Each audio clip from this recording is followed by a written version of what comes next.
Because of all the abuse we talked about in the last video, Google had to change and adapt to maintain its spot as the number one search provider. And to do that, it had to clamp down hard on those who were gaming the system and penalize sites that were cheating to get to the top spot.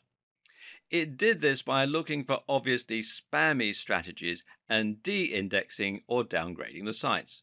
So, sites with keywords in their URL no longer enjoyed the same advantage. Sites with huge numbers of inbound links from low quality websites were de indexed. Sites caught buying links were de indexed. Sites that stuffed keywords were severely punished. Sites that had lots of backlinks with the same anchor text were treated as highly suspect, and the list goes on and on. Meanwhile, Google started to show preference towards sites that were longer, that linked out to other quality resources which previously would have hurt your SEO, and more. These changes came in the form of algorithm updates which had recognizable animal names and which got a lot of press from the internet marketing community at the time. These were Penguin, which was designed to reduce the effectiveness of unnatural backlinks, and Panda, which was designed to favor sites that looked high quality. Google doesn't want a website owner to be able to artificially climb its SERPs. Rather, Google wants websites to climb the ranks only when they're genuinely valuable and popular with the audience. It wants to see natural, organic links that you haven't paid for, and it wants to see deep, relevant, and interesting content. The old techniques that were once used to spam Google became known as black hat SEO, and the industry entered a dark period. It's hard to overstate just what the impact of these algorithms changes had on the SEO industry at the time, and on countless other industries as well. These changes ended up completely de-indexing massive websites overnight. Sites that had followed conventional wisdom to get to the top spot on popular search were now completely de-indexed, cutting off the vast majority of their traffic and sales. This led many to proclaim that SEO was dead, that it was no longer possible to game the system because you would be penalized for buying links or for stuffing keywords. And even if someone could break Google's new algorithm and work out a new way to game the system, it would only be a matter of time until Google changed its algorithms again. The industry as a whole was in trouble, and SEO became a dirty word. Many people felt that SEO and black hat SEO were synonymous, and more people began to turn to social media for marketing, with the likes of Facebook and Twitter massively on the rise.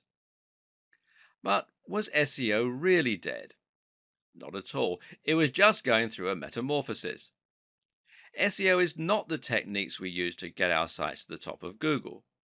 SEO is simply the objective of getting to the top of Google. Any technique you use to try to get more attention from Google could be considered SEO. So, if Google wants us to create a high quality website, then creating a high quality website becomes SEO. The hard part is just unraveling what Google's idea of a high quality website should look like.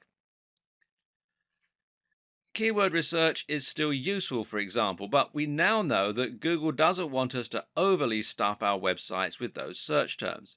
Instead, the recommendation hovers at around 1 to 2% keyword density. So, if you write a long article and include the search term a few times, that should be enough, as long as it's also in your code a little or in your file name.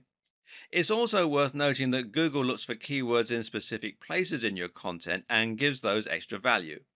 Google will consider it a strong sign if your keywords are used in your headers or in the first paragraph of your content. Google also looks for synonyms, though, and related language, which is something that we'll discuss more later on. And it no longer cares about how many links you can get. It cares far more about how high quality those links are. So, if your links are from lots of highly trusted websites, then you'll find it does great things for your ranking. Google is also now looking at things like bounce rates, how long someone spends on your website, and it's looking at how your site renders on mobile and how quickly it loads. You can now get penalized for typos and mistakes. And Google is also looking at social sharing signs. If you have lots of +1s from Google+, for example, then this can have a large positive impact. In short, Google is looking for signs of quality, relevance, and great design. At the end of the day, Google does not care about you as a content creator. You're not Google's customer. Google's customer is the end user who searches for a key phrase because they want to get relevant information or find the answer to a question. So, if you forget the specifics and instead make your aim to deliver high quality content consistently targeted towards a specific subject matter, then your goals will be aligned with Google.